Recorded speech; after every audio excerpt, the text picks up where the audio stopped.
नमस्कार। काफ़ी बातों के सिलसिले में फिर से मैं आपके सम्मुख आ गई हूँ। हम अक्सर हमारे कर्तव्य निर्वहन करते समय बहुत थक जाते हैं और सोचने लगते हैं कि आजकल हमें तनाव ज़्यादा हो रहा है, या तो हमें लगने लगता है कि हमें हमारे लिए कुछ फुर्सत ही समय नहीं मिल रहा है कि 24 घंटे हम काम पर ही लग जाते हैं, है ना। तो इस विचार के बारे में सोचते हुए हम एक घटना को पहले देख लेते हैं और उसके बाद फिर से हम विचार की तरफ ज़रूर आएंगे। एक राजा था जो अपने राज्य के निर्वहन के लिए बहुत परिश्रम कर रहा था, थक जाता था कि वो हमेशा अपने लोगों के लिए बारे में या तो सुरक्षा देने वाले अनेक कार्यक्रमों के बारे में सोच रहा था, और वह सुचारू रूप से अपना कार्यक्रम चलाने के बाद भी उसे हमेशा राज्य के बारे में चिंता बनी रहती थी। लोगों के बारे में वह सोचते रहते थे कि लोग खुश है कि नहीं, और उसे बिल्कुल शांति नहीं मिल रही थी। वो अपने लिए कुछ फुर्सत का समय का अनुभव भी नहीं कर पा रहा था। तो उसे बहुत परेशानी हो रही थी कि वो इस राज्य के कार्यक्रम से मुक्त होना चाहता था और कहीं जाकर विश्रांत जीवन अनुभव करना चाहता था। तो राजा को पता चल जाता है कि उस राज्य में एक सन्यासी आए हुए हैं और वे अनेक समस्याओं के लिए समाधान दे रहे हैं।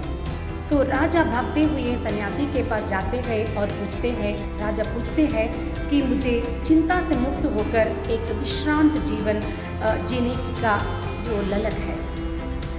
तो सन्यासी उसे समझा देते हैं कि आप तुरंत इस राज्य को अपने बेटे के नाम पर या तो राज्याभिषेक अपने बेटे को करके आप विश्रांत जीवन ले सकते हैं। तो राजा को यह बात बिल्कुल नहीं अच्छा नहीं लग रहा था, क्योंकि राजकुमार अभी छोटा है, इतना राज्य का जो भार है वो संभाल नहीं पाएगा। तो सन्यासी कह देता है, चलो मैं इस राज्य का भार ले लेता हूँ और तुम आराम से जाकर वन में कुछ समय के लिए विश्राम करना। तो राजा को ये बात बहुत अच्छा लगने लगता है। तो चलो, सन्यासी तो अनुभवी है, राज्य को खूब अच्छी तरह से वो चला सकता है, मानकर पूरे राज्य का जो अधिकार है सन्यासी के हाथ में दे देता है, और वह तुरंत राज्य छोड़कर जाने के लिए तैयार हो जाता है। तब सन्यासी पूछते हैं कि आप कहाँ जाने वाले हैं। तो राजा कह देता है कि मैं कोष में जाकर कुछ पैसे लेकर मैं एक छोटा सा व्यापार करूंगा और चैन से जीना चाहता हूँ। तो राजा से सन्यासी कहते हैं कि आप पैसे लेकर आप यहाँ से जाकर कहीं अन्य काम करने के बजाय मेरे ही राज्य में आप एक काम कीजिए, ताकि मैं आपको एक सैलरी यानी तनख्वाह देता रहूँगा, आप चैन से जी सकते हैं।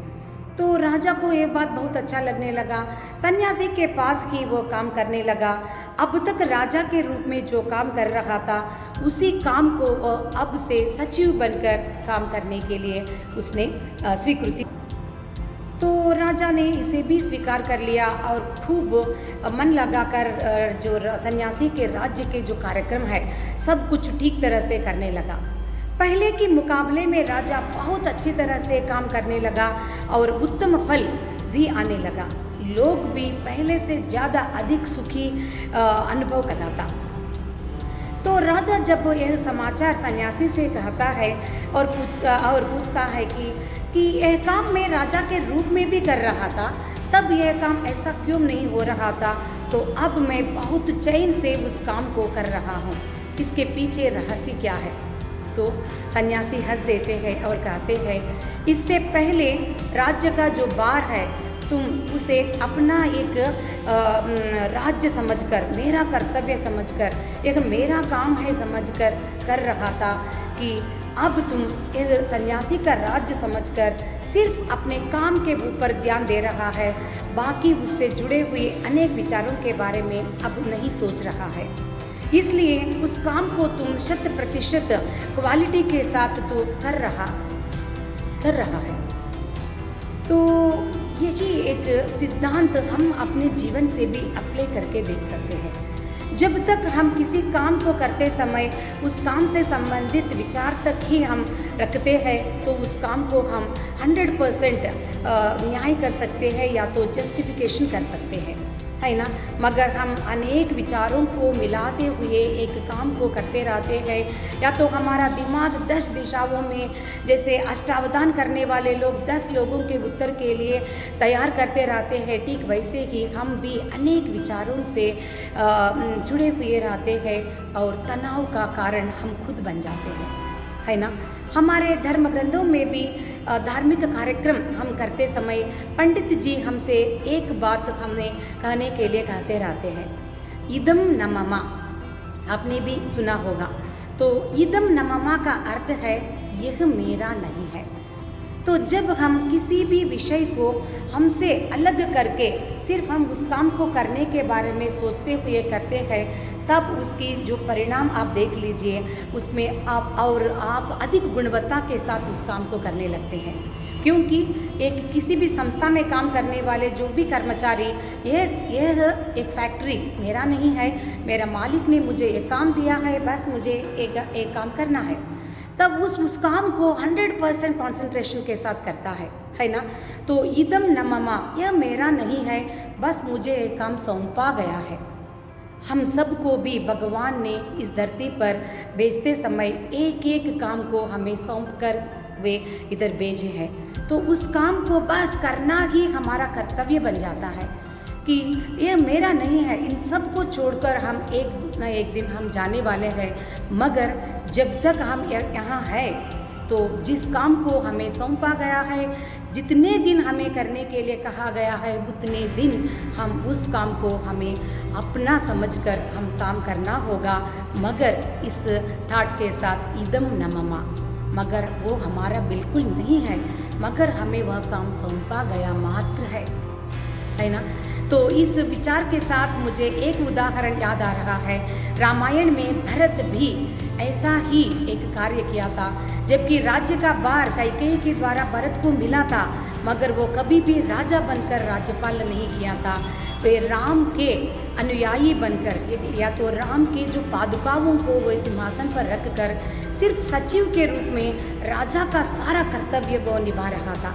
तो इसमें वो सूक्ष्म धर्म सूक्ष्म हमें पता चल जाता है कि यह राम का राज्य है, बस मुझे 14 साल के लिए इसका परिपालन करना है या तो इसका निर्वहन करना है।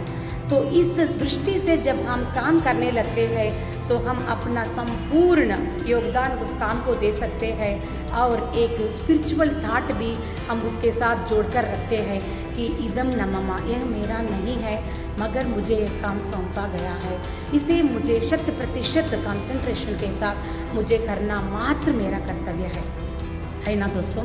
तो इसी एक उत्तम विचार के साथ हम आज से अपने काम पर संपूर्ण योगदान देने की कोशिश करते हुए बाकी सारे विचारों को हम बगल में रखकर हम काम करते समय संपूर्ण हमारा ध्यान उस पर हम केंद्रित करते हुए करेंगे और बिना तनाव के हम शांति से भी जीवन जी सकते हैं और एक स्पिरिचुअल थाट से भी हमारा जीवन जुड़ा रहता है कि इदम न मम, बस ये काम मुझे करना है ना।